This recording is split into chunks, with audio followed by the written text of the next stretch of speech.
রূপে পাইব সেবা।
Dayana Chari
the dust of lotus feet of Paramaradhyatama Sri Guru Padapadama Nitrila Pravishta Om Vishnu Pada Shtutra Sadhya Srimad Srila Bhaktivedanta Narayana Goswami Maharaj Srila Gurudeva.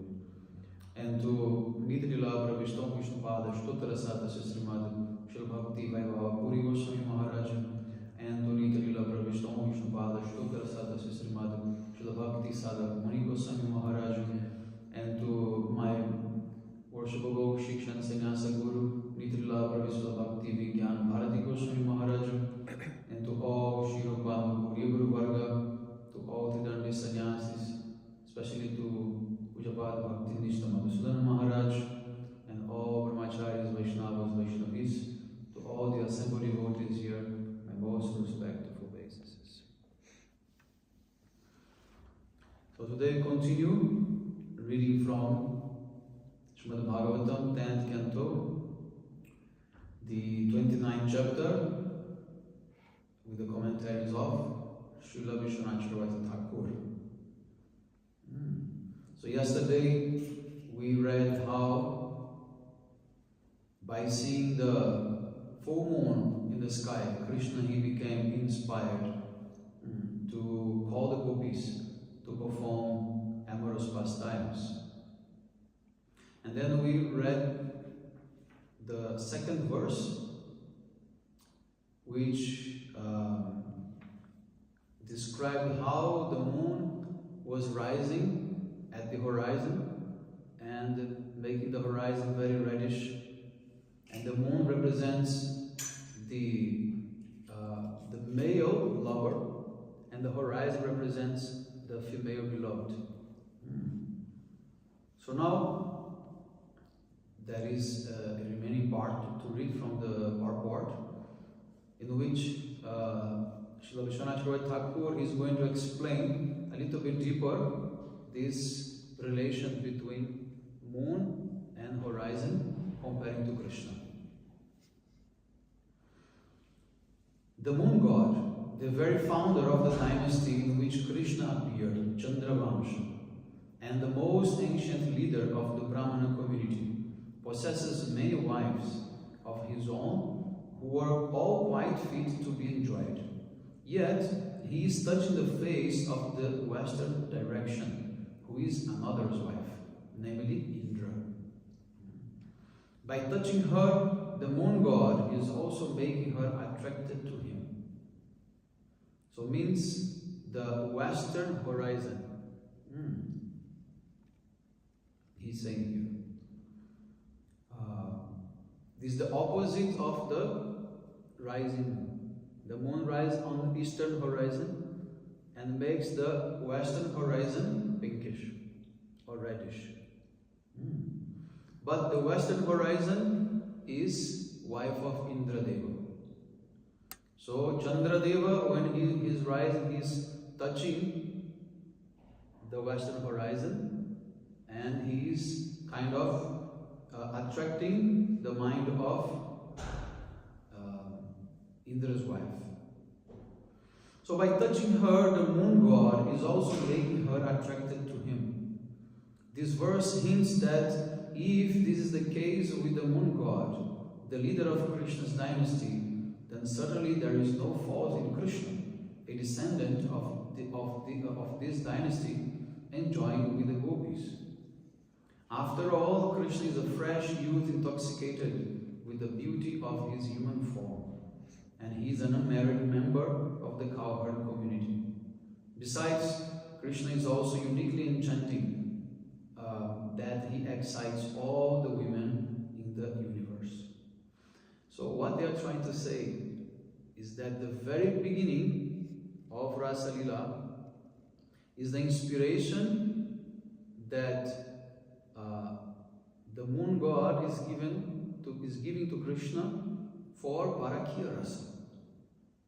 Because in the moment that he is attracting someone else's wife, like Indra's wife, the western horizon, then he is insinuating what? That Parakya Rasa must happen. So he is indicating to Krishna, now is your turn. Now you should call all the gopis and perform Parakya Rasa. It is very very, very beautiful. Then, verse 3.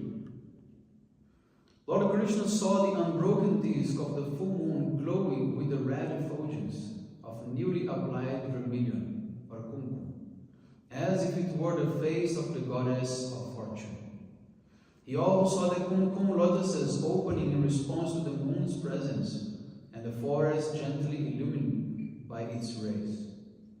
Thus the Lord began to play sweetly on his flute, attracting the minds of the beautiful-eyed gopis. So, this reddish means the kumkum. Yesterday we read that when the husband is away for a long time and he comes back home, he will spread kumkum on his wife's face to show, that he is longing for her. So in the same way, when Krishna saw this reddish color, he imagined that, this is like kumkum on the face of Lakshmi, means Radha and the gopis. Now the commentary of Srila Vishwanath Chakravarti Thakur. Krishna succumbed to romantic desires upon seeing the rising moon, keeping in mind the saying, whatever great men do, others will follow. Yad yad acharati shrishtas tathad evettaro janaha. And seeing the behavior of the founder of his own dynasty, Krishna felt free to make a definite effort to attract others' wives there to enjoy without fear. So he is saying that Chandradev is a great man. If he performed parakya, so Krishna say, I must also, because I have to follow what great men do. This verse indicates the two elements of vibhav, which causes of love for Krishna to appear, and alamba, the shelter of ras. This verse indicates two elements of vibhav, alamban and udipan. Alamban means the shelter of ras, and udipan means the stimulus for love. The moon is the udipan, and Krishna's form is the alamban. Two concepts of vibhav. Alamban means the shelter of rasa. Who is going to manifest rasa? In this case is Krishna. And the stimulus for that, this is the moon. Simple. So now he is saying, the meaning of udipan.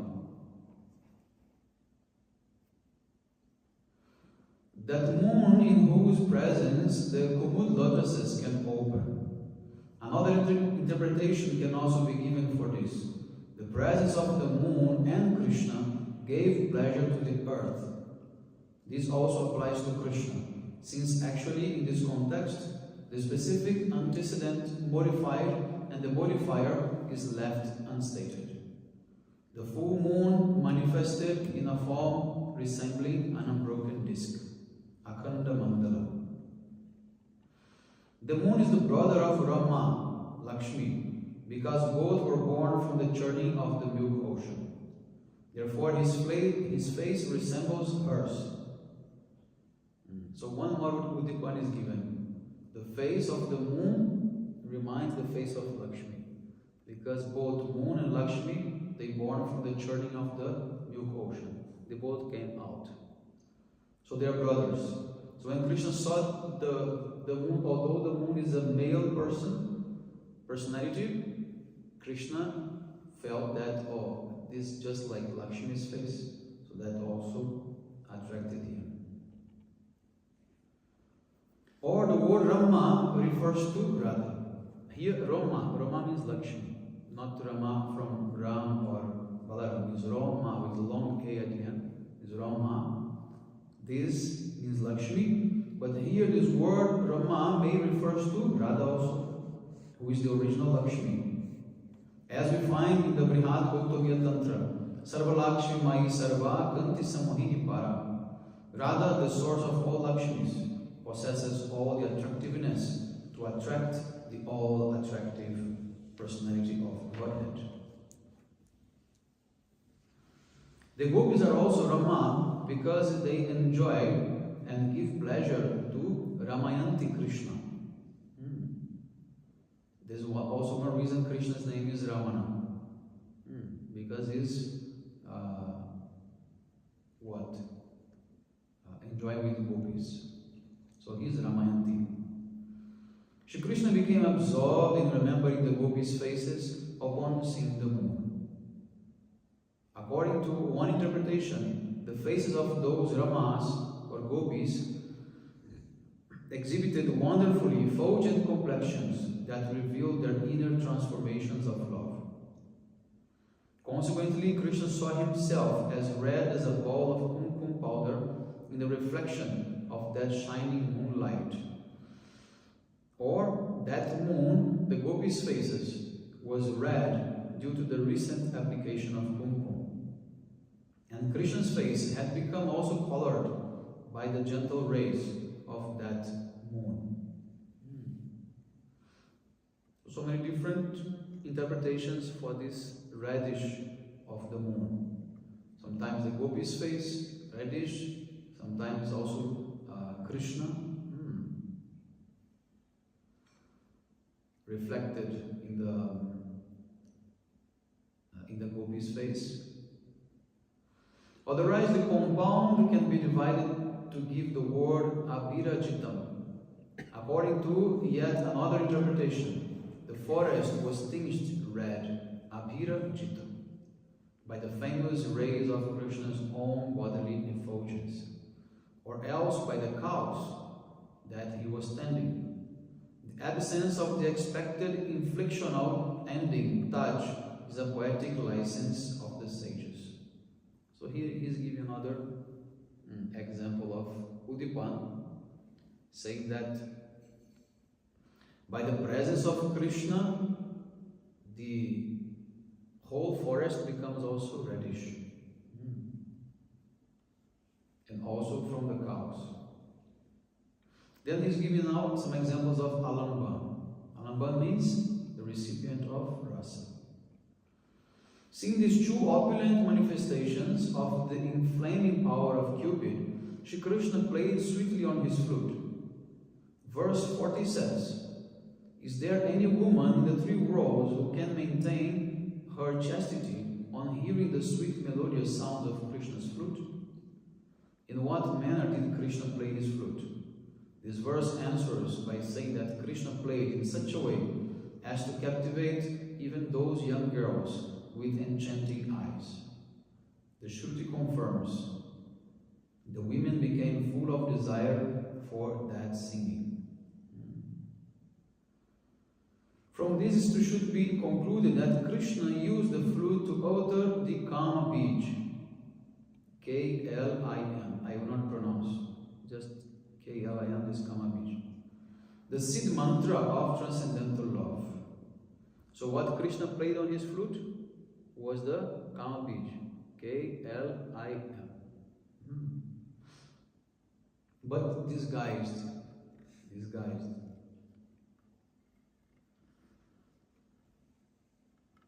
The word kalam indicates K. L coming from the two consonants, kakara and lakara. By removing the grammatical inflection from Vamadrisham, we get Vamadrik, which is the name for the fourth vowel, I. With that vowel, Krishna's flute vibrated the 15th sound of the alphabet, Ma, or M. In Sanskrit we say Ma. The word Manaha, or mind, indicates the moon, the lord of the mind, which represents the Chandra Bindu M. There is a Chandra Bindu in the Kama Bij. The word Hara means Manoharam, means to attract or combine. Thus the Kama Bij is indicated here. In other words, Krishna's flute vibrated the Kama Bij, the original mantra of Cupid, which has the mysterious power to attract and enchant the minds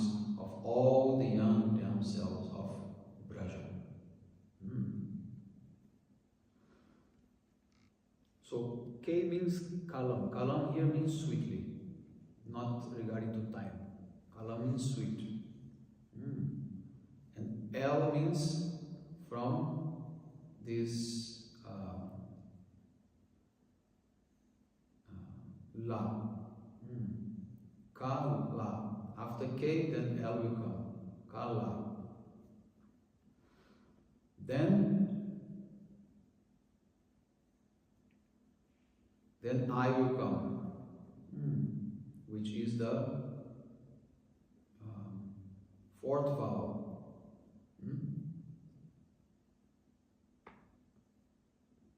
Yes, in Sanskrit it is different. They will call it different one. Then the last one is the 15th sound, is the M sound. That refers to the mind. And because moon represents the mind, even in horoscope, we know that. So that Chandra Bindu represents this mind. So this Kama Bij can have the power to attract the minds of the gopis. There are other places with better explanation of this Kama Bij. This one is quite technical, but there are some other more clear explanations. Anyhow, so next verse. When the young women of Vrindavan heard Krishna's flute song, which arouses romantic feelings, their minds were captivated by the Lord. They went to where their lover waited, each unknown to the others, moving so quickly that their earrings swung back and forth. So the gopis, as soon as they heard Krishna's flute, they rushed towards Krishna. They stopped doing whatever they were doing, and they just moved towards him so quickly that their earrings were, moving, swinging back and forth. Now the commentary. The gopis went towards Krishna as if they were puppets, pulled by the strings of his flute song. That dulcet song was not only alluring, but it also increased their love. Love here means ananga. This word ananga is present also in the Kama Gayatri. Ananga means love, ananga also means Cupid. So therefore, this is all inside of the Kama Bij. Krishna instigated a terrible act of thievery in Vrindavan when he played on his flute. The song of Krishna's flute passed through the ears of the gopis and entered the treasure chamber of their hearts. That wonderful music stole all their most valuable possessions, their sobriety, shyness, fear, and discrimination, along with their very minds. And in a split second, this music delivered all these goods to Krishna. Thus afflicted, each beautiful Kishori was thinking, I have to capture the great thief, and thus they went forward, each unknown to the others. The gopis thought Krishna is only calling me. They didn't know that Krishna called so many gopis, 1 billion gopis, simultaneously. But each and every gopi only heard the sound of their own names in their ears. And then they thought, oh, that sound entered in our ears, gopis are thinking, and went to our heart, and then it stole our hearts. Now we have to go to that thief to bring our heart back. So they immediately rush towards Krishna. Just like if you are walking on the street and someone is snatched your watch or your chain, immediately you will react to go behind that person and try to catch. So in the same thing, the gopis also they reacted.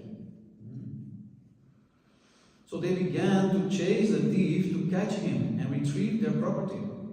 Where did they go? The gopis' earrings were swinging as they rushed to that place where their beloved was standing. The word kundala means earrings, also indicates their bracelets and anklets were swinging too. It appears that thief did not consider the gopis' external ornaments worthy of stealing. Gopis had something more valuable to steal, not their ornaments.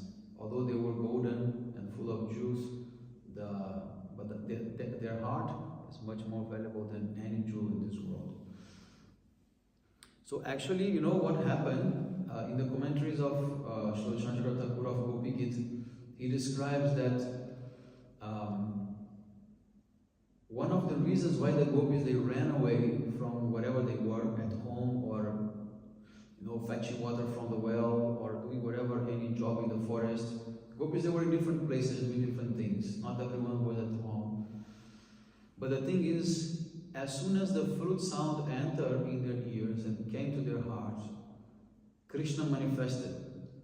Because that sound is also not different from Krishna. Because Krishna is the original Cupid.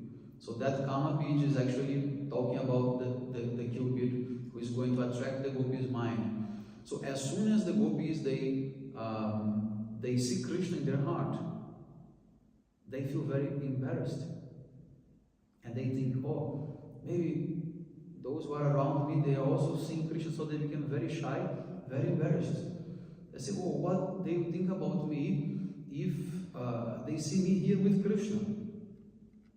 And then they just ran away, not to allow anyone to see that. But actually only they were seeing, no one was seeing, because that was a antadarshan. They had this vision from their from their heart, not that Krishna was there. So in this way they became very much confused and embarrassed, and they wanted to leave immediately. So they would not give any clue that they have some type of attraction for Krishna also. They wanted to hide that. So then they began to run. Then on the way they thought, okay, better if I go directly to him and I bring my heart back, or my mind, because here mind and heart are same thing, no difference.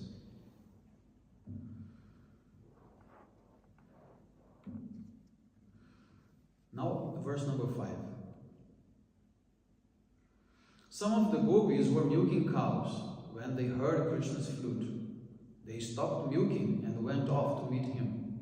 Some left milk curdling on the stove, and others left cakes burning in the oven. Commentary. The verses 5, 6 and 7 describe the gopis' complete absence of attachment to their duties in their haste to meet Krishna. The gopis could not wait a second, so they neglected all their duties based on I and mine, means their material activities, or daily duties, I mean to say. So some of them even left aside the particular duties of their social class. The gopis engaged in milking the cows, abandoned this work and went off. Some gopis left pots and milk boiling on the stove, and others left wheat cakes baking in the oven. So they had oven also at that time. Not only we had in modern times. They used to bake also. Wheat cakes. Now verse 6 and 7. Some of them were getting dressed, feeding milk to their infants, or rendering personal service to their husbands, but they all gave up these duties and went to meet Krishna. Other gopis were taking their evening meals, washing themselves, putting on cosmetics, or applying kajal to their eyes. But all the gopis stopped these activities at once, and though their clothes and ornaments were in complete disarray, rushed off to Krishna. So some gopis, they were having only half makeup, only one eye done, the other eye undone, only one earring, half clothes, because they were dressing, and they left like this.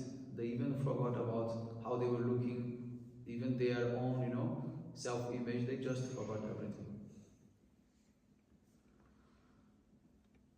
Now the commentary.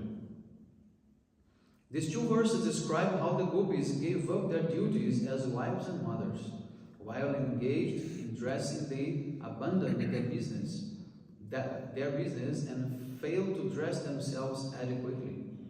Some stop bringing warm water to their husbands and rendering other services such as serving food.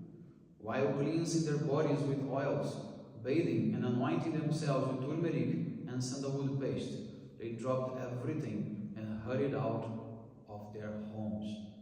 So some gopis, they were even, massaging their bodies with whatever, turmeric or sandalwood paste or oil, and they just left. Some gopis were in such a rush that they could not distinguish hand from foot or nose from ear, and thus they put their ornaments in the wrong place, as shown by the word vyatsasta, means disarray. So suppose they were about to put a earring in their ears, they just put on their nose like that.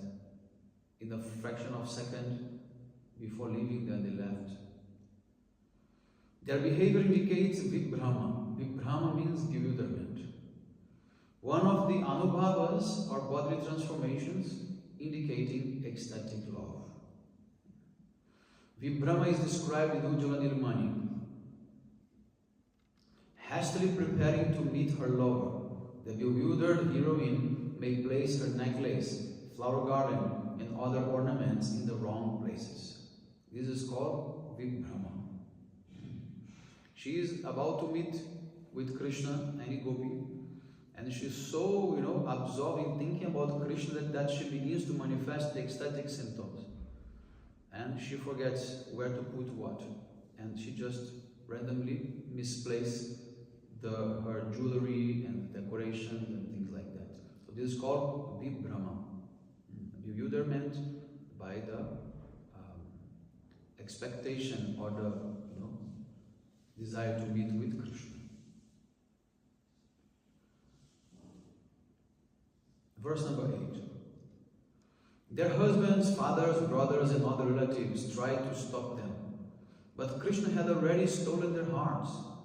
Enchanted by the sound of his flute, they refused to turn back. Commentary. Out of extreme love, the gopis gave up all duties. That is expected, but how could their husbands and other relatives give up their concern about them? This is replied on this verse.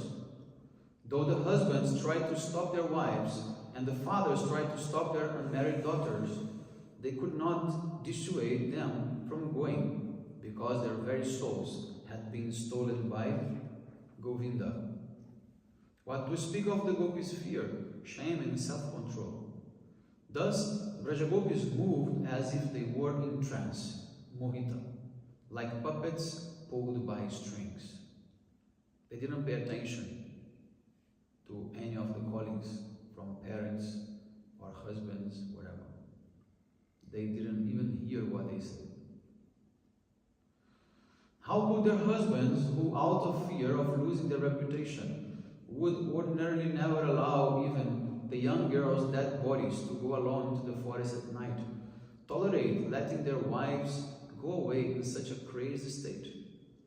This being true, Krishna's internal potency Yogamaya unfolded the entire romantic episode without interference. Yogamaya did this by producing replica bodies of the gopis, who then stayed in their husbands' homes, while the original spiritual bodies of gopis ran into the forest to dance with Govinda.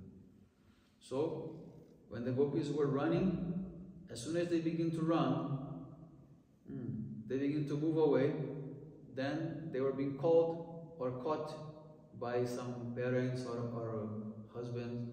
Automatically, the duplicate form returns and the original continues.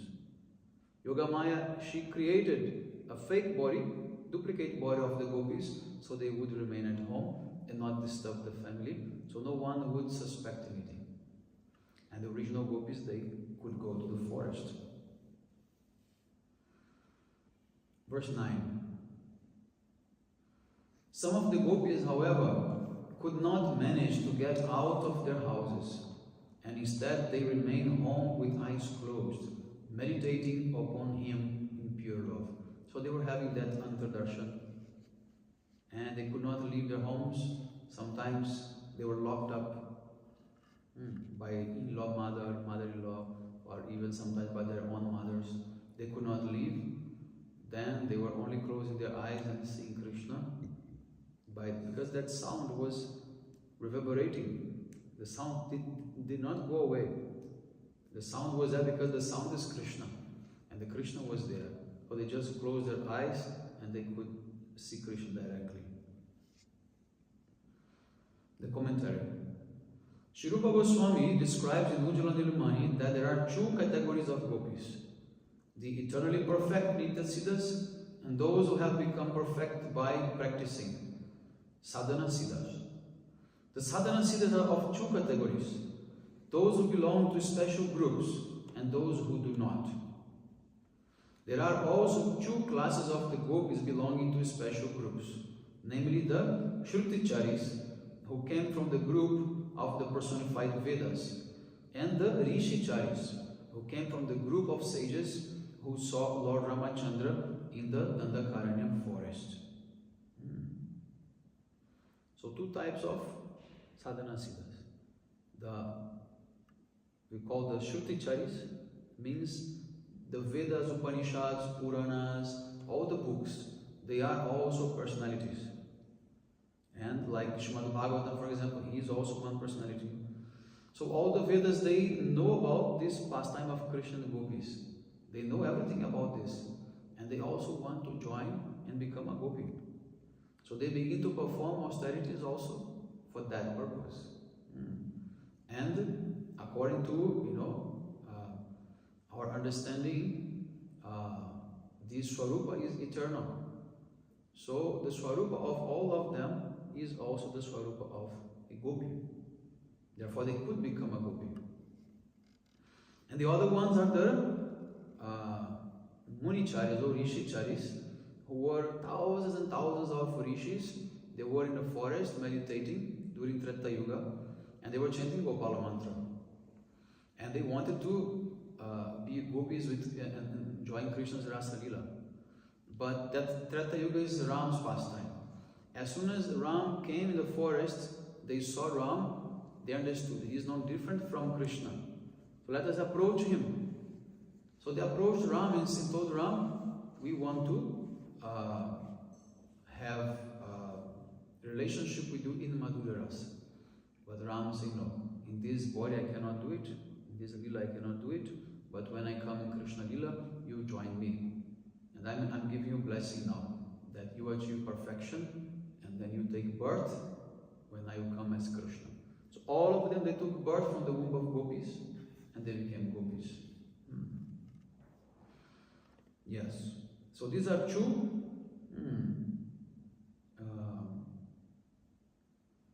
categories of sadhana siddhas. The same fourfold categorization of the gopis is given in Padma Purana. Quote, it is understood that some of the gopis are personified in Vedic literatures, while others are reborn sages, daughters of cowherd or demigod maidens. But by no means, my dear king, are any of them ordinary human beings. Here we are informed that although the gopis appeared to be human cowherd girls, they actually were not. Thus, the contention that they are mortals is refuted. Must be eternally perfect, since we never hear of them having executed any sadhana. Their apparent sadhana of worshipping goddess Katyayani in the role of gopis merely manifests their manner of playing like human beings. The Bhagavatam narrates the account of the worship only to show how they had fully taken on the role of cowherd girls. So this is another consideration, that the Shruticharis, means the personified Vedas, is saying here that actually they were not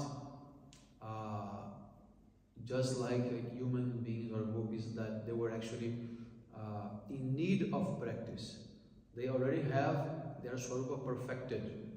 So it means they were just showing that they were performing Kateni Vrata, worshipping Kateni Devi, and yesterday I discussed this. Just for the sake of giving example to others, but they did not need that.